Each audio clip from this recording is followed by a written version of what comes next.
Yo, what is up teman-teman? Balik lagi bersama saya dengan Bang Curry ya dalam segmen Ada Apa Ya? Kali ini kita akan membahas tentang suatu interview yang dilakukan oleh media Spanyol El País. Mereka mewawancarai seorang member dari grup BTS yang menjadi rappernya BTS, yaitu RM, Rap Monster. Dan ini menjadi topik hangat. Interview ini sebenarnya dilakukan tanggal 12, tapi langsung menjadi hot tanggal 14 minggu lalu, Tems ya. So, menanggapi pertanyaan yang bercampur dengan kritik terhadap budaya Korea oleh seorang reporter media Eropa, RM menjawab dengan jawaban yang penuh kebanggaan tentang sejarah Korea, Tems. Reporter bertanya banyak pertanyaan. Dia bilang bahwa K-pop dan budaya Korea tidak manusiawi dan memaksakan upaya yang berlebihan, dan tanggapan RM terhadap hal ini sangat-sangat mengesankan. And oh my gosh, gue sambil baca berita ini dan sambil nge-translate, gue dapat ngerasa sangat bangga menjadi satu warga negara dengan si RM ini. Dan juga setiap kali orang-orang Korea, atau sebenarnya orang Indonesia juga sih, ngomongin tentang sejarah negara-negara kita, di mana kita dulunya disakiti, dijajah, disiksa, tapi sekarang sudah maju ya, gue langsung terharu gitu loh, Tem. Walaupun bukan gue yang dijajah, gue ngerasa kayak nenek-nenek moyang gue tuh, waduh,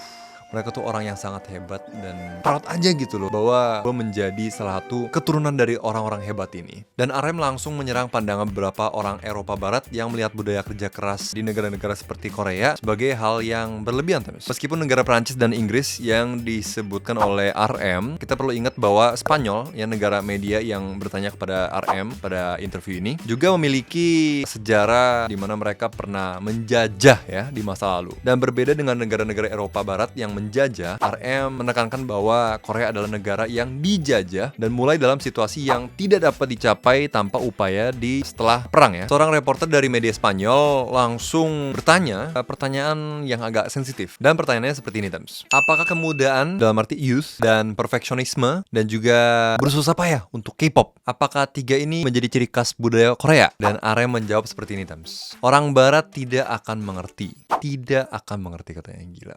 Korea adalah negara yang telah diserang, dihancurkan, dan dibelah dua. Sebuah negara yang tidak memiliki apa-apa 70 tahun yang lalu sekarang menarik perhatian dari seluruh dunia. Dan interviewernya bertanya, kok bisa? Dan RM menjawab seperti ini. Karena orang-orang Korea bekerja keras untuk kehidupan yang lebih baik. Orang-orang dari negara-negara seperti Perancis dan Inggris yang menjajah negara lain selama berabad-abad akan melihat saya dan mereka berkata, oh my god, orang Korea sangat menekan diri mereka sendiri dan kehidupan di Korea sangat tegang. Dan si RM bilang, ya memang seperti itu. Kami telah achieve goals dengan cara seperti itu. Dan inilah bagian dari apa yang membuat K-pop begitu menarik. Dan di sini RM menekankan bahwa ya kalau mau disebutin efek samping dari perubahan yang begitu cepat di dalam negara Korea Selatan, ya bisa dibilang perfeksionisme dan juga kemudahan, hard work harus ada. Dan interviewernya nanya lagi, dalam memiliki fandom yang besar, apakah tidak membebankan? Dan RM menjawab seperti ini, Anda tidak dapat melakukan apapun tanpa membawa beban itu, atau menangani beban itu, dan Anda harus dewasa dan bertanggung jawab. Nah, kalau mau menganggap popularitas itu sebagai beban, sampai kapanpun akan menjadi beban. Tapi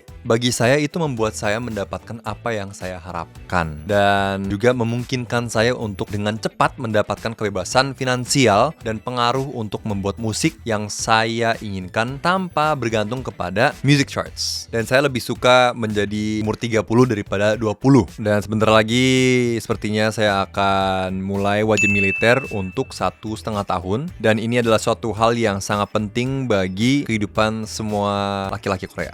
Dan saya percaya setelah itu saya akan menjadi orang yang berbeda. Dalam arti orang yang lebih baik kali ya. Dan saya harap saya menjadi orang yang lebih bijak dan orang yang lebih baik. Itu adalah jawaban dari RM. Gue sebagai orang Korea sangat terharu mendengarkan ini. RM kayaknya nggak banyak beda ya umurnya sama gue. Dan gue ngerasa kata-kata dia tuh benar semua. Mulai dari bertanggung jawab dan juga negara-negara lain. Ya mungkin bisa diartikan orang-orang lain kali ya. Orang-orang lain tidak akan mengerti hidup kita. Dan itu sebenarnya sangat tidak penting gitu loh. Apa yang dipikirkan orang lain. Mau orang-orang pikir apa tentang kita, ya kita harus bekerja lebih keras. Apalagi kalau sadar situasi gue tuh jauh lebih rendah dibandingkan orang lain. Jadi untuk mencapai level orang lain atau level average, level rata-rata, gue orang yang masih di bawah sini, atau mungkin di dalam apa yang dikatakan oleh RM, negara Korea ya, mulainya dari bawah, harus lebih bekerja keras. Dan mendengarkan ini gue langsung kayak Giba, wake up. Sivus, wake up.